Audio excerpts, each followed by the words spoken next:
আলমগীরকে বলতে চাই যে বিশেষ বিশেষ অস্ত্রের চালান ধরার ঘটনাগুলোকে আপনি যেভাবে আনছেন, আপনি দেখবেন যে আওয়ামী লীগও যখন 96 থেকে 2001 পর্যন্ত ক্ষমতায় ছিল এবং এখনো পর্যন্ত বিএসএফ এবং বিজিবির মধ্যে যে বৈঠক হয়, এখনো বিএসএফ এর পক্ষ থেকে বাংলাদেশের বিজিবির কাছে লিস্ট হস্তান্তর করা হয় যে বাংলাদেশে অমুক অমুক ভারতীয় বিচ্ছিন্নতাবাদীদের ঘাঁটি রয়েছে, এই ঘাঁটিগুলোকে আপনারা তদন্ত করুন।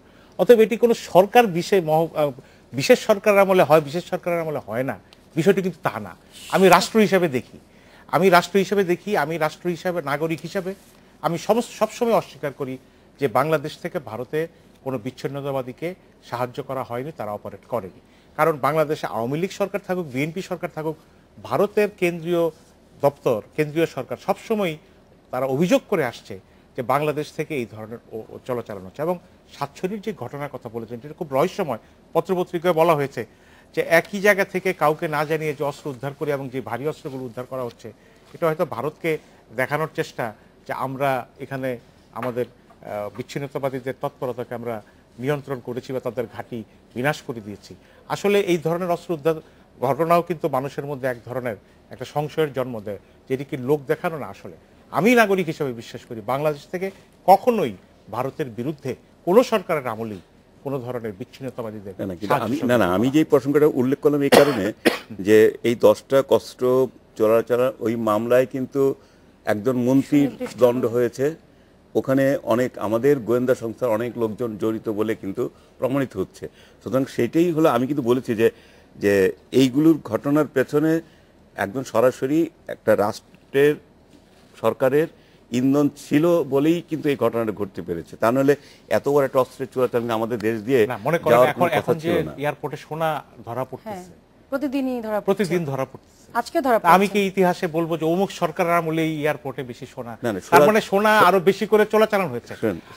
আমাদের প্রবলেম হচ্ছে কি, যেমন ইন্ডিয়ানরা কখনো ইন্ডিয়ান ইন্টারেস্টের বিরুদ্ধে পড়ে না, কিন্তু আমরা সরকারের চরিত্র অনুযায়ী আমরা বলি যে অমুক সরকার এটা করেছে। ভারতের যেই গোয়েন্দা সংস্থা এবং সেনাবাহিনীর কর্মকর্তারা শান্তি বাহিনীকে অস্ত্র দিয়ে ট্রেনিং দিয়ে আমাদেরকে যুদ্ধ করিয়েছে, তারা কি কখনো তাদের কোনো বাহিনীর কোনো কর্মকর্তাকে তারা এই জন্য দোষে, মোদী সরকার এসে কি বলেছে যে কংগ্রেস সরকারের আমলে এই জিনিসটা ভুল হয়েছে? আমাদের মতে আমাদের আলোচনায় ফিরবো, একটু আবার আলোচনায় ফিরছি ছোট একটা বিরতির পর।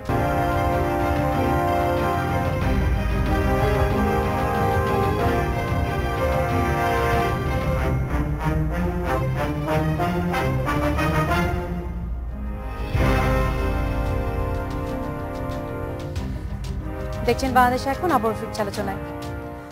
আমরা যে প্রসঙ্গটা ছিলাম এবার একটু ভিন্ন প্রসঙ্গে যেতে চাই, সেটি হলো মানবতা বিরোধী অপরাধে যে কামরুজ্জামানের মৃত্যুদণ্ড কার্যকর নিয়ে গত 3 তারিখে যে আপিল বিভাগের রায় হয়েছে, তারপর থেকে কিন্তু একটি প্রতিদিনই আমরা, বিশেষ করে যারা এই বিটে কাজ করি, প্রতিদিনই আমরা একটু টেনশনের মধ্যে আছি। মনে হচ্ছে সরকারের দিক থেকে এমনভাবে বলা হচ্ছে যেন কালকেই ফাঁসি প্রতিনিয়ত। এবং আইনমন্ত্রীর আজকে যেমন কিছু 2টি পত্রিকা এসে যে বারবার আইনমন্ত্রীর অবস্থান পরিবর্তন, সংক্ষিপ্ত রায়। আগে আমরা জানতাম, এতদিন যারা আমরা কোর্ট বিটে ছিলাম জানতাম যে পূর্ণাঙ্গ রায় প্রকাশের পরই আসলে কার্যকর হয়। এখন বলা হচ্ছে যে আজকে উনি গতকাল যে বিকেলে শেষ বক্তব্য দিয়েছেন আইনমন্ত্রী, সেখানে বলা হচ্ছে যে সংক্ষিপ্ত রায়ের প্রকাশের পরই ফাঁসি কার্যকর। রায়ের কপিটা কারাগার পর্যন্ত যেতে হবে, মানে ওইটার আগ পর্যন্ত ওনার ফাঁসি কার্যকর হবে না। প্রথমে রায়ের কপি আসবে ট্রাইব্যুনাল মৃত্যু পরোয়ানা জারি করবে, তারপরে সেই কপিটা যাবে। এটা হলো কি শুনেন, এগুলো তো মানে আইনের বিষয় এবং এটা যারা আইন নিয়ে কাজ করেন তারা খুব ভালো বলতে পারবেন। আমরা যারা আইনের এত চুলচারা বিশ্লেষণ আমরা করতে জানি না, তাদের পক্ষে মানে বলা খুবই কঠিন যে আসলে কামরুজ্জামানের জন্য কি মানে সুবিধাটা এখন আছে। যে ওনার রাষ্ট্রপতির কাছে উনি ক্ষমা চাইতে পারেন, যেদিন রায়টা ঘোষণা করা হয়েছে সেদিন থেকে 7 দিনের মধ্যে। এখন এটা যদি হয়তো আগামীকাল মানে আজকে রাতের মধ্যেই এটা শেষ হচ্ছে, কিন্তু আজকে আইনমন্ত্রীর বক্তব্যে যেটা বলা হলো যে এখন পর্যন্ত কামরুজ্জামান সাহেবকে কিন্তু জিজ্ঞেস করা হয়নি যে আপনি কি রাষ্ট্রপতির কাছে ক্ষমা চান কি চান না, এটা এখন পর্যন্ত জিজ্ঞেস করা হয়নি। তাহলে এটা কালকে মেয়াদ যদি শেষ হয় তাহলে মানে এটাতে কখন না তিনি আজকে দুপুরে আইনমন্ত্রী একটা প্রোগ্রামে বলেছেন যে তাকে আসলে শোনানো হয়েছে, যেদিন রায় হয় সেদিন তাকে মৌখিকভাবে না জানানো না, কিন্তু হয়েছে। আজকে আইনমন্ত্রী বক্তব্যে আমি দেখেছি যে উনি বলেছেন যে উনি আজকে জিজ্ঞেস করে জেনেছেন যে এখনো ওনাকে এই কথাটা বলা হয়নি, মানে আনুষ্ঠানিকভাবে বলা হয়নি। ওনার আত্মীয় স্বজন, তারপরে রায়টা কি হয়েছে, রায়টা যে বহাল আছে, এইগুলোই উনাকে জানানো হয়েছে, কিন্তু আনুষ্ঠানিকভাবে এটা বলা যে আপনি কি রাষ্ট্রপতির কাছে ক্ষমা চাইবেন কি চাইবেন না, এটা আনুষ্ঠানিকভাবে এখন পর্যন্ত বলা হয়নি। কিন্তু এটা বলার প্রভিশন আছে কিনা কিংবা বলতে হবে কিনা আমি সেটা যাচ্ছি মানে মানে যাচ্ছি না। কিন্তু বিষয়টা হলো যে একটা দণ্ড হয়েছে, ফাঁসির দণ্ড হয়েছে, এটা টুমোর এটা কার্যকর হবে।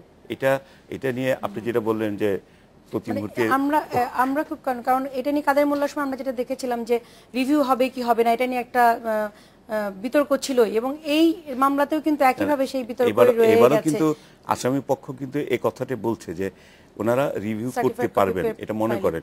কিন্তু গভর্নমেন্টের পক্ষ মানে সরকারের পক্ষ থেকে যেই বিষয়টা বলা হচ্ছে যে এর আগের ঘটনায় মানে কাদের মোল্লা সাহেবের ঘটনায় তো ওই রিভিউ কোনো খারিজ হয়ে গেছে। সুতরাং একটি উদাহরণ যখন থাকে কোর্ট আদালতে হয়েছিল এবং ওই রায়ের কপিটা এখনো বেরোয়নি, কিন্তু যে কোন বেসিস আসলে খারিজ হয়েছে, রিভিউ করতে পারবেন কি পারবেন না, কোর্ট অর্ডারে এমন কিছু বলা হয়নি। কাদের মোল্লা রায়ের কপিটা এখনো বের হয়নি, যেটা ওই সময় খারিজ, যেটা হিয়ারিং হয়েছিল। আসামি পক্ষ কিন্তু হিয়ারিং করেছেন, 2 দিন হিয়ারিং কিন্তু আমি যেটা মনে করি যে এই বিষয়গুলো নিয়ে যখন কেউ কথা বলে এবং কথা যখন আজকে একরকম বলে আবার 2 দিন পরে যখন কথাটা পাল্টে যায় তখনই কিন্তু এই বিভ্রান্তিটা তৈরি হয়।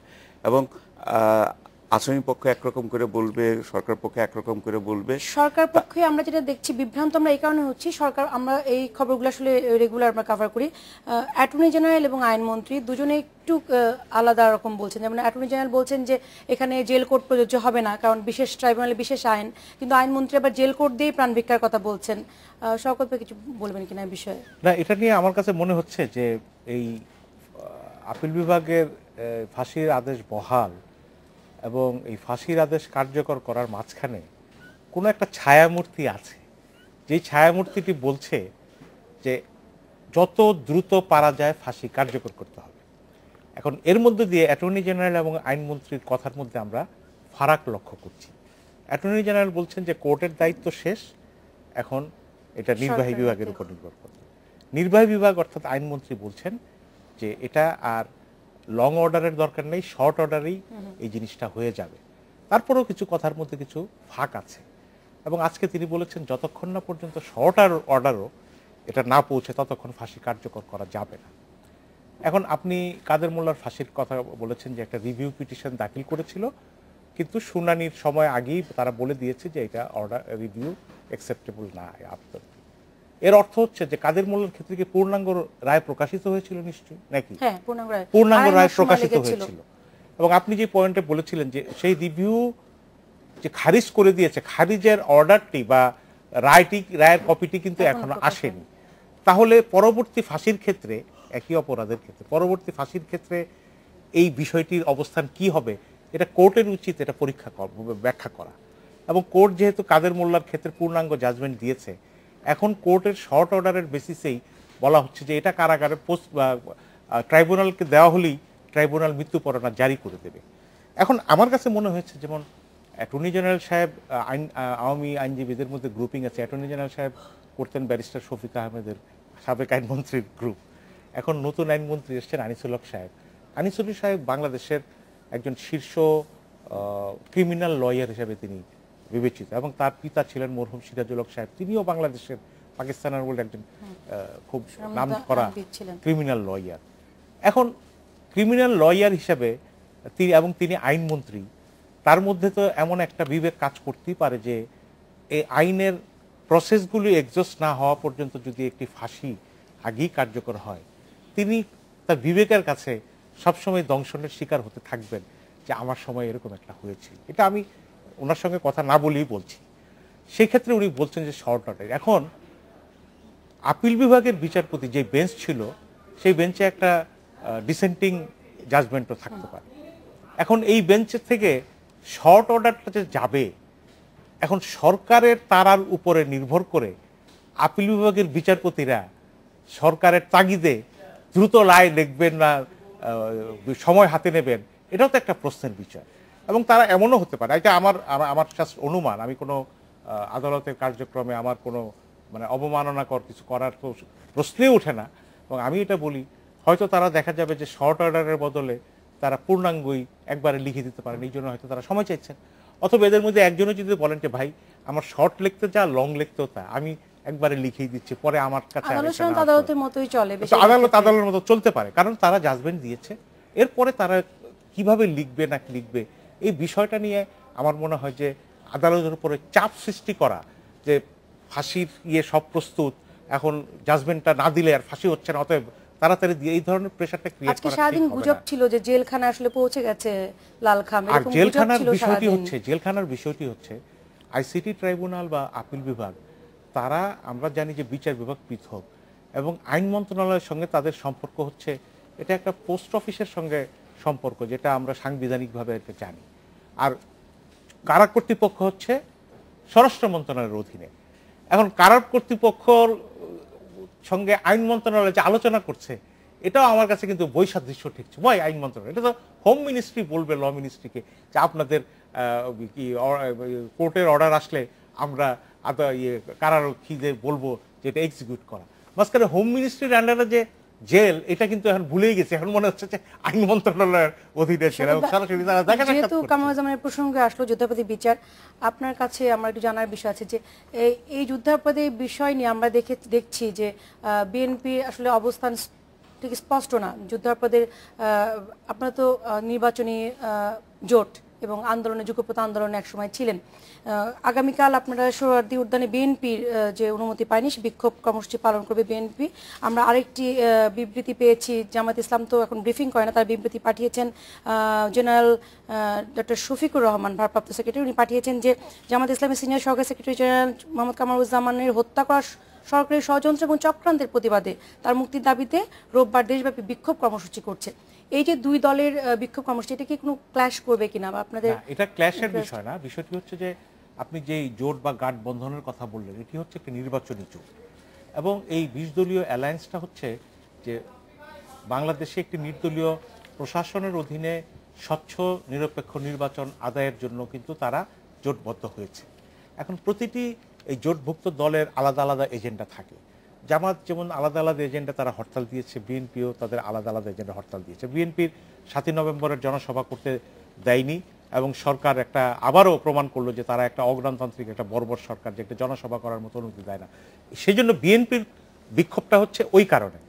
আর জামাতে ইসলামীর যে বিক্ষোভ, তারা হয়তো মনে করছেন যে কাল বা পরশু যে আপনার কামরুজ্জামানের ফাঁসি কার্যকর হতে পারে, সেজন্য তারা আলাদা করে বিক্ষোভ দিয়েছে। এর সঙ্গে এটা জোটের কোনো কর্মসূচি না, পৃথক কর্মসূচি। এবং আপনি যে কথাটা বলেছেন যে বিএনপির প্রতিক্রিয়া ছিল না, বিএনপির প্রতিক্রিয়া ছিল না কারণ এটা জোটেরও প্রতিক্রিয়ার ব্যাপার। বিএনপি ছাড়াও জোটের আরও অনেক দল আছে, অতএব বিএনপি প্রতিক্রিয়াগুলো কি জানাবে সেগুলো বিএনপি আলোচনা করেই সেটা দেবে। এটার সঙ্গে জামাত ইসলামের সাথে বিএনপির কোনো রাজনৈতিক দূরত্বের সৃষ্টি হয়েছে বলে আমি মনে করি না। কিন্তু আমরা 20 দল বলতে আলমগীর এখানে কিছু সাধারণ মানুষের কিন্তু প্রশ্ন যে তাহলে কি জামাত বিএনপি আলাদা? যেহেতু আপনার নির্বাচনী জোট আন্দোলনে একসাথে ছিলেন, আপনারা আলাদা দলীয় কর্মসূচিতে তারা আলাদা আলাদা কর্মসূচি দিচ্ছে। এটা তো সব আগেও দিয়েছে বিএনপি, জামাত ইসলামীও দিয়েছে। কিন্তু এই ইস্যুতে আপনারা আসলে জামাতের সাথে নেই, এটাকে আমরা বলতে পারি? যুদ্ধাপরাধের ইস্যুতে আমাদের বিএনপির অবস্থান অত্যন্ত স্পষ্ট। আগেই বলেছে যে বিএনপি চায় যে এটা একটা জাতীয় ঐক্যমত্যের মধ্যে দিয়ে বিচার হওয়ার প্রয়োজন ছিল, এবং একই সঙ্গে বিচারিক প্রক্রিয়া সম্পর্কে বিএনপির ভিন্ন মত রয়েছে যে স্বচ্ছভাবে হচ্ছে না, আন্তর্জাতিক মানদণ্ড অনুযায়ী হচ্ছে না, এবং বিএনপি এই পুরো প্রক্রিয়া নিয়েই বলেছে। প্রত্যেকটি ইন্ডিভিজুয়াল জাজমেন্ট বা এর আদালতের রায় নিয়ে কিন্তু বিএনপি সেভাবে আবেগহীন প্রতিক্রিয়া দেয়নি। আমরা আবার আলোচনায় ফেভারিট বিরতি নিচ্ছি। অতিথিদের সাথে আরো কথা হবে, তবে একটি বিরতির পর সঙ্গে থাকুন।